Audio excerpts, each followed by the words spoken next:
ঐ বাবা তই এনেকুৱাবিলাক নকৰিবি নকৰিবি আছোন না এইফালে আছোন তই এইবিলাক নকৰিবি চাচোন চা মা কিমান ভয়ত আছে কিমান দুখত আছে তই এইবিলাক নকৰিবি বাবা তই এনেকুৱা নকৰিবি এনেকুৱাখন নকৰিবিচোন মই তহঁতক আগৰ পৰা কৈ আছিলোঁ মোক যে এটা আইফোনৰ প্ৰয়োজন আইফোন লাগে মোৰ লগৰ গোটেইখিনি হাততে আইফোন চাইছে তহঁতি মোৰ কথা নুশুন EMIত লোৱা আইফোনটো এতিয়া মোৰ পৰা কাঢ়ি লৈ যাবলগীয়া হৈছে তহঁতি দিব নোৱাৰ মই লগৰখিনিৰ আগত কিমান লাজ পাইছোঁ ইমান দিনৰ পৰা যে কৈ থাকিলোঁ আইফোন এটা লাগে লাগে বুলি অৱশেষত কি হ'ল লৈ দিলি হ'লে কি হ'ব কেইমানো চলাব পাৰিলোঁ EMI দিব নোৱাৰাৰ কাৰণে লৈ গ'লগৈ মোৰ হাতৰ পৰা কাঢ়ি মোৰ লগৰ সন্মুখত মোৰ ইজ্জত নাইকিয়া কৰিলি তহঁতি মই মৰি থকাই ভাল মই জীয়াই থকাতকৈ নথকাই ভাল মানে তেনেকুৱা ফিল হৈছে মোৰ এতিয়া মই মৰি যাম তহঁতৰ মোৰ কাৰণে একোৱেই নহয় তেনেকুৱা কথা নহয় বাবা এইকেইদিন কামেই পোৱা নাছিলোঁ মই মই এই কাম এটা ওলাইছে ক'ৰবাত ভালকৈ কাম কৰি মেলি মই তোক আকৌ এটা লৈ ল'ম এনেকুৱা নকবি আমাৰ জীৱনটো যেন শেষ হৈ যাব তই এনেকুৱা কৰিলে আমাৰ কি হ'ব এবাৰ ভাবিছা ইমান সৰু এটা বস্তুৰ কাৰণে তই এনেকুৱা কিয় কৰিছ চাচোন খাই কিমান মানুহ ভিৰ হৈছে সেই গোটেই মানুহখিনিয়ে তোকে চাই আছে আমাৰ কথা অকণমানিও নাভাবনে অকণমান ভাবি কিনে আমাৰ কথা ভাবচোন কিমান কষ্ট কৰি তোক সেইটো লৈ দিছিলোঁৱেচোন এইকেইদিন কাম নোহোৱাৰ কাৰণে সেই EMIটো দিব নোৱাৰিছিলোঁ তই এনেকুৱা নকৰিবি আছোন না ঘৰলৈ গৈ কিনে ভালকৈ কথা পাতিম আমি সকলো সমস্যাৰে সমাধান হ'ব ঐ ভাই এইবিলাক কি কাৰবাৰ কৰিছে এইবিলাক কি কৰিছে এইবিলাক নাম ওপৰ নাম এইবিলাক নকৰে জলদি নামিয়া মা দেউতাহঁতি কেনেকৈ কান্দি আছে দেখিছ নাই এইবিলাক কি কৰিবলৈ গৈ আছ তই তলত কোন আছ বিচনা চাদৰ এখন পাৰি কিবা এখন পাৰি কেনে ল'ৰাটো বচাব লাগিব কোনে কি কৰিছ জলদি কৰ মোৰ ওচৰলৈ কোনো নাহিব মই কৈ দিছোঁ মই কি প্ৰব্লেম ফেচ কৰি আছোঁ আপোনালোকে জানেনে এটা সাধাৰণ আইফোন এটা কিনি দিব নোৱাৰে ইহঁতে মাক বাপেকৰ নামত কি হৈ যায় ইমান এটা আইফোন কিনি কেনে ক'লোঁ EMI দিব নোৱাৰে ইহঁতে মই জীয়াই থকাৰ কোনো মোৰ মানে মন নোযোৱা হৈ গৈছে জীয়াই থাকিবলৈ সেইকাৰণে মোক মৰিবলৈ দিয়ক মোৰ ওচৰলৈ যদি কোনোবা আহে মই ডাইৰেক্ট ঝাপ মাৰি দিম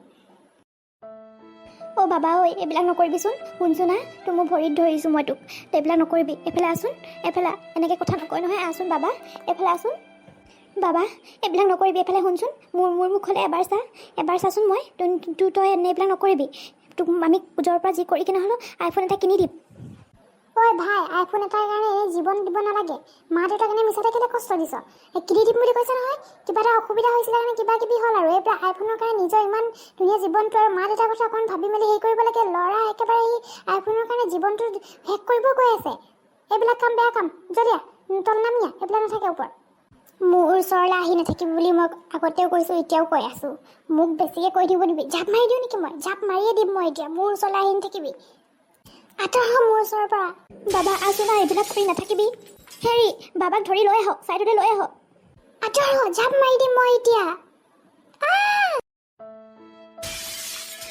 কোন ক'ত আছ কি ঘটনা ঘটি গ'ল ইয়াত পুতেকৰ লগতে বাপেকো ঝাপ মাৰি দিলে দুটা জীৱ শেষ এতিয়া জীৱন শেষ হৈ গ'ল জলিয়া কোন ক'ত আছ ৰাইজসকল তললৈ মই জীয়াই থাকি এতিয়া কি কৰিম মৰি যোৱাই ভাল হ'ব মই জীয়াই থাকিব নোৱাৰোঁ মই ইহঁতৰ অবিহনে জীয়াই কেনেকৈ থাকিম নাই মই নিজকে শেষ কৰি দিম ময়ো মৰি যাম এতিয়া ইচ ৰাম কি যে হৈ গ'ল আৰু দেই এতিয়া মাকজনী কি হ'ব বাৰু বল মাকৰ ওচৰলৈ বলচোন বল এই কি যে ল'ৰা আৰু দেই কি যে হ'ব বাপেকো আৰু হেৰিও গ'লগৈ কি যে হৈ গ'লে পাহাৰখনৰ ওপৰত আজিকালি পাহাৰৰ ওচৰলৈ আহিবলৈ ভয় দেই পাহাৰৰ ওপৰতে কি ঘটনা ঘটি যায় সঁচাকৈ দেই তলৰ গোটেই মানুহ গোট খাইছেহি বাইদেউ শুনকচোন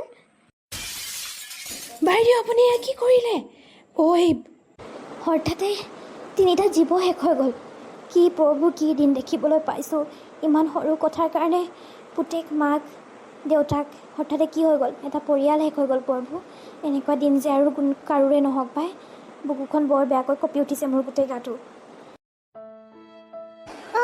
কোন আছ এইফালে কি হৈছে ঘটনাটো কি হৈছিলে কি কাৰণে হ'ল মাক বাপেক সেই পুতেক নিচিনা বুলি শুনিছোঁচোন এতিয়া মানুহে 10 কৈছে চোন ঘটনাটো আচলতে কি হয় পাই ধৰিব নোৱাৰিলোঁচোন মই পুলিচক খবৰ দিব লাগে ঘটনাটো আচলতে ময়ো নাজানো পাই কিনো হ'লগৈ কি দিন দেখিবলগীয়া হৈছে পুলিচক খবৰ দে কোনে পুলিচক খবৰ দে কোন আছে চুবন লাগে ডেড বডি চুলে মানে আকৌ হেৰি হ'ব পাৰে সেইটো কৈ পেলাই কোনে ক'ত আছ পুলিচ মোবাইল কাৰ আছে হেৰি কৰচোন পুলিচক ফোন কৰ এইবিলাক পুলিচক ফোন কৰাৰ আগতে চাচোন কেনেবাকৈ জীয়াই আছে নেকি ডক্টৰ মেডিকেল লৈ যাব লাগে পুলিচক খবৰ দিয়াৰ আগতে ডক্টৰ মেডিকেল লৈ যাব লাগে ডক্টৰৰ ওচৰলৈ যাব লাগে একদম পুলিচক খবৰ দি পিছত দিলেও হ'ব ডক্টৰলৈ ফোন কৰিবলৈ এম্বুলেঞ্চ মাতি কেনে ভেজা লৈ যাব লাগিব এতিয়া বাইদেউ আপুনি মাজত গৈ গৈ নক'ব এইবিলাক পুলিচ কেছ ভয় লাগে পায় হেৰি কৰিবলৈ। তোমালোকে মনে মনে থাকা, পুলিচ কেছৰ ভয়ত 3টা জীৱ হেৰি হ'ব। পুলিচ কেছ এনেও নহয়, জীয়াই থাকিলে মানে হেৰি হ'লে মানে এতিয়া বাচিব সিহঁতকেইটা। এনেই এতিয়া পুলিচৰ ভয়ত এতিয়া নোচোৱাকৈ থাকিব নেকি বাৰু আপোনালোকে? চাওঁ গুচক, মই হেৰি কৰোঁ। হ'ব বাইদেউ, আপুনি ওপৰলৈ যাওক। এই পাহাৰখিনি পিছল হৈ আছে, আমি কি কৰিব লাগে কৰিম। আমি লৈ যাম ডক্টৰৰ ওচৰলৈ, মেডিকেললৈ লৈ যাম। আপুনি ওপৰলৈ যাওকচোন। এই গোটেই পাহাৰখিনি বৰষুণ দি মেলি পিছল হেৰি হৈ আছে, আপুনি ওপৰলৈ যাওক। কি হ'ল কি কেনেকৈ হ'ল ঘটনাটো পাই? এই গোটেই মানুহ ভিৰ দেখি আহিছোঁ ময়ো। নেপায় ভগৱান ইমান নিষ্ঠুৰ হ'ব নেপায়। কি কৰিলে হঠাতে এটা মানুহকে হেৰি থকা পৰিয়ালটো শেষ কৰিলে ঈশ্বৰ। এই হাতখন হিলা নিচিনা পাইছোঁচোন। হেৰি সঁচাকৈ ডক্টৰ মাতিব লাগিব, মেডিকেল লৈ যোৱাৰ ব্যৱস্থা কৰিব লাগিব। তই ঠিকেই কৈছ, বল নহ'লে লৈ যাওঁ। আকৌ ভয়ো লাগে নহয়, আমি দুখীয়া মানুহ, পটককৈ কিবা কিবি ফচাই দিলে মানে কেছত ভয়ো লাগে নহয়। নহ'লে লৈ যাওঁ বল, চবেই মিলি জুলি। ফচিলে চবেই ফচিম, জীৱটো সিহঁতি বাচিলে হয় আৰু। যিমান যি ক'লেও বাচিলেও কি যে হ'ব পাই দেই, ঠিক নাই। ইমান ভয়ে লাগি গৈছে পাই। সেই পুলিচক খবৰো দিব লাগে আৰু মেডিকেললৈ লৈ যোৱাৰ ব্যৱস্থা কৰিব লাগে। আপুনি গম পায় নি ঘটনাটো সঠিককৈ কি হৈছিলে? মইচোন গমেই নাপাওঁ। সেই সেইডোখৰ ছাইডত থাকোঁতেহে শুনিছোঁ কিবা হ'ল বুলি কৈ কেনে আহিছোঁ। গম পায় নেকি ঘটনাটো কি হৈছে কি নাই হোৱা?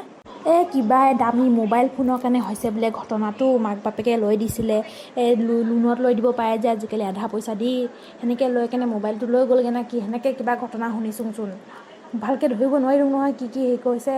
ভালকৈ পিছলেহে গম পাম কথাখিনি। এতিয়া সঠিককৈ নাজানোৱেই। এই বাপেকে পুতেকক নিবলৈ আহোঁতে বাপেকক হেৰি কৰোঁতে টানোতে বাপেকে পৰি গ'লগৈ। লাষ্টত মোৰ চকু সন্মুখতে আকৌ এই মাকো জাপ মাৰি দিলে নহয়। মই জীয়াই থাকি এতিয়া কি কৰিম অকলে বুলি কৈ নাই।